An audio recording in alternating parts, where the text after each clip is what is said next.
A major concern we've all had during this pandemic is that COVID would make its way into our communities, undetected. Given the limited accessibility of clinical testing and the fact that many regions have all but stopped publicly reporting COVID cases, how would our community leaders even know there was an outbreak until it was too late? Well, that's where my project comes in. My project focuses on using wastewater or raw sewage for tracking infectious disease. So how on earth can you track infectious disease using sewage? Well, for certain infections, viral or bacterial particles are shed in a person's urine or stool, and those particles end up in community sewage.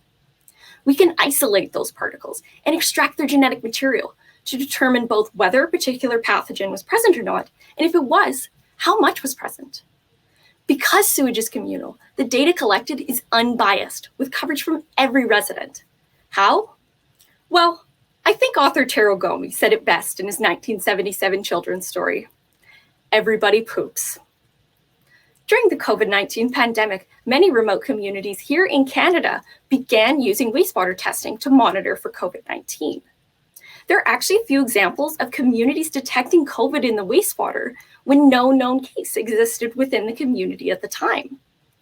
This prompted them to implement widespread testing, and they were able to identify the asymptomatic cluster. After the success of using wastewater testing for COVID-19, some communities inquired about using this method of surveillance for other infections, including sexually transmitted infections, or STIs.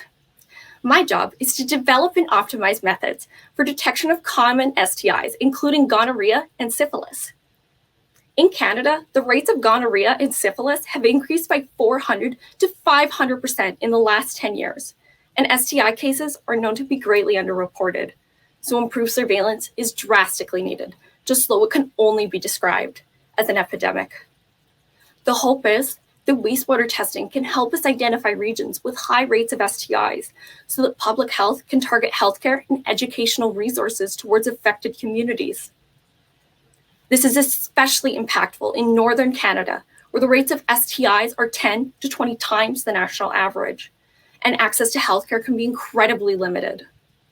Overall, targeted allocation of healthcare resources to affected communities represents an equitable allocation of healthcare resources for all.